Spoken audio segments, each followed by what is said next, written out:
Makikita sa gilid ng kalsada ang tricycle na yan habang nasa kahabaan ng National Highway sa Tulunan, Cotabato hanggang sa tumambling na animoy laruan. Agad namang natulungan ng driver na lasing umano ayon sa kapitan ng barangay. Nagtamo siya ng minor injuries. Basag at nayupi naman ang kanyang tricycle. Humarap sa pagdinig ng Senado sa War on Drugs si dating Pangulong Rodrigo Duterte. Inako ng dating Pangulo ang responsibilidad para rito pero biglang kumabig nang tanungin kung inaako niya ang responsibilidad sa mga namatay sa drug war. May pahayag din siya ukol sa umano'y Davao Death Squad. May report si Joseph Moro. Sa pagharap ni dating Pangulong Duterte sa investigasyon ng Senado ukol sa war on drugs ng kanyang administrasyon, naungkat kung totoong may Davao Death Squad. Meron akong death squad. Death squad, pero hindi yung mga pulis. Sila rin yung mga gangster. Yung isang gangster, utusan ko. Patayin mo yan, kaya kung hindi mo patayin yan, patayin kita ngayon. Itinatag daw niya ito nung alkalde pa siya at binubuo umano ng mga mayayamang negosyanteng gusto raw pumatay ng kriminal. Pero nang usisain ng mga senador, hindi malinaw ang sagot ng dating Pangulo. Nabanggit nyo, may sarili kayo ngayong tinayo na hit squad. Is that what you're trying to tell us? Para hindi po kami nalilito po. Hindi naman death squad. Basta alam ng tao sa Davao na nandyan ako at magkamali ka and you commit a heinous crime at walang mapuntahan yung agrabyado, ako yan. May rewards po ba yung 7 taong iyon kapag nakakapatay sila? Ay, hindi ma'am, mayayaman yung maraming gago na mayayaman sa Davao. Ano pong koneksyon ng mayayaman sa Davao? Gusto pumatay ng mga kriminal. Because they want their city to be safe. Naanong isiniwalat ni retired Police Colonel Royina Garma na may Davao Death Squad. Ang Duterte Drug War, ginaya daw sa Davao model kung saan may bigayan ng pabuya sa mga mapapatay na drug suspect. Sabi ni Garma, nagpahanap si Duterte ng pulis na miyembro ng Iglesia ni Cristo para ipatupad ito. Nagsisinungaling yung gagang yan. Bakit ako mamili ng Iglesia ni Cristo? Git ni Duterte, wala siyang utos bilang Pangulo na patayin ang mga pulis sa mga sangkot sa droga.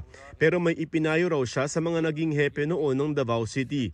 Ang sinabi ko, ganito, prangkahan tayo, encourage the criminals to fight.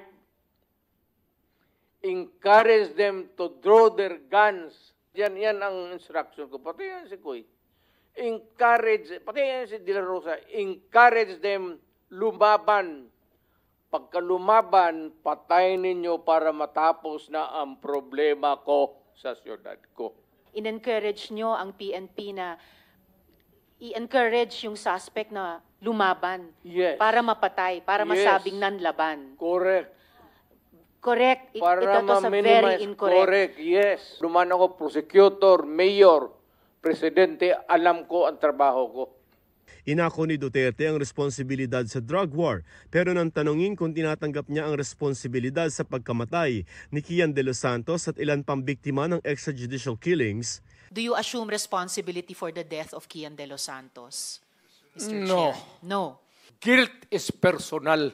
Yes, it's very personal. Hindi mo pwedeng ipasa sa iba yan. No. Hindi po ito pagpasa. Ah, Iniimbestiga po ng Blue Ribbon yung war on drugs at yung naging bunga na extrajudicial killings dyan.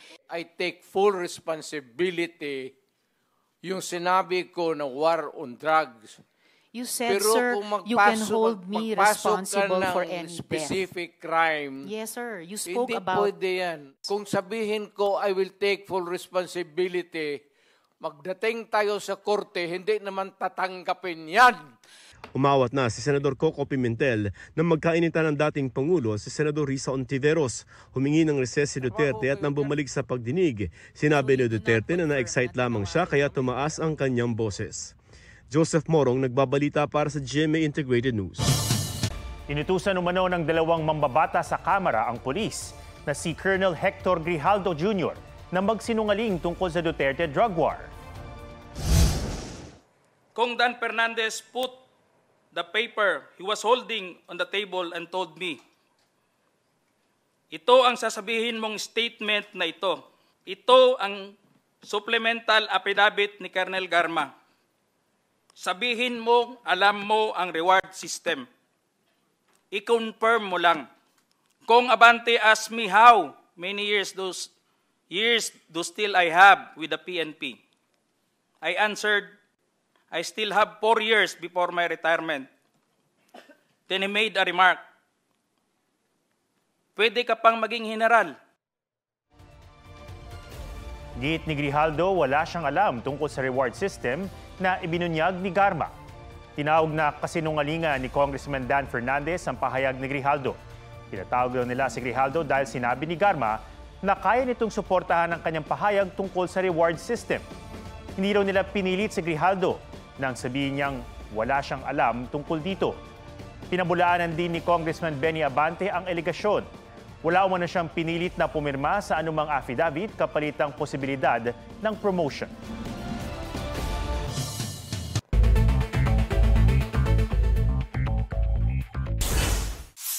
Mahigit 200 litro ng krudo tumagas mula sa tugboat na lumubog sa Iloilo River. Nakapaglagay agad ng oil spill boom ang Coast Guard sa Iloilo. Ayon sa PCG, maliit lang ang naging pinsala ng oil sheet sa marine life ng Iloilo River. Attorney Harry Roque at 2 pang opisyal ng Lucky South 99 at Whirlwind Corporation isinama sa reklamong qualified human trafficking ng Presidential Anti-Organized Crime Commission o PAOC at PNP-CIDG kaugnay ng ni-raid na Lucky South 99 Pogo sa Porac, Pampanga. Pumalag naman si Roque at sinabing gawa-gawa lang ang reklamo. Wala raw siyang kinalaman sa Pogo o sa operasyon nito.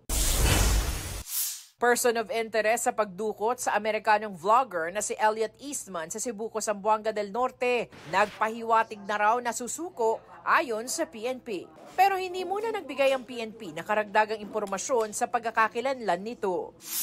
Salima Refran, nagbabalita para sa GMA Integrated News.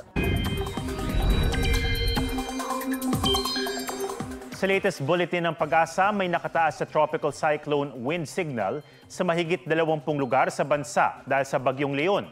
Kasama po riyan ang ilang lugar sa Bicol Region na sinasalanta pa rin ng Bagyong Christine.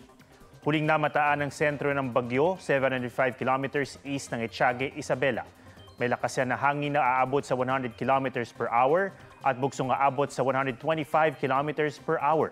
Nakataas ang signal number 1 sa Batanes, Cagayan, kabilang ang Babuyan Islands, Isabela, Quirino, Nueva Vizcaya, Apayao, Kalinga, Abra, Mountain Province, Ifugao, northern portion ng Benguet, Ilocos Norte, Ilocos Sur, Aurora, northern portion ng Quezon, kasama ang Pulillo Islands, Camarines Norte, eastern portion ng Camarines Sur, Catanduanes, eastern portion ng Albay, at northeastern portion ng Sorsogon.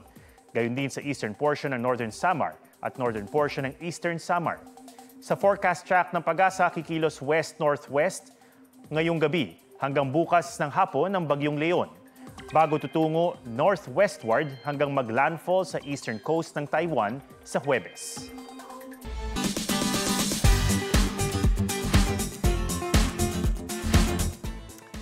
Kayang talunin ng isang lalaki mula Quezon City ang calculator nyo. Patunay dyan ang challenge ng kanyang mga kaibigan kung saan sila ang natalo. Pusuan na yan sa report ni Jonathan Andal. 9 plus 9 plus 8. Ito ang sinasabi nilang may kwenta kang kaibigan. 9 plus 9 plus 8 plus 5 plus 6 minus 6. Hindi lang kakwentuhan, literal na kakwentahan pa. Minus 5 plus 6. 48. Uy! Ang math tini idol na yan, si Christian Maranan. Challenge pa nga ng kanyang mga kaibigan. Sa calculator ay makipagtunggalian. 5 equals 49!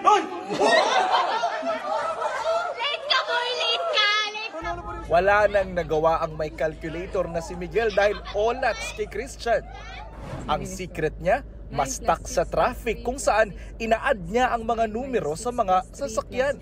Ayan, at naging bihasa sa sipnayan. Equals 63. Wow!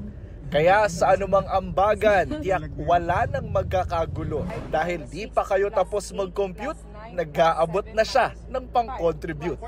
Jonathan Andal, nagbabalita para sa GMA Integrated News.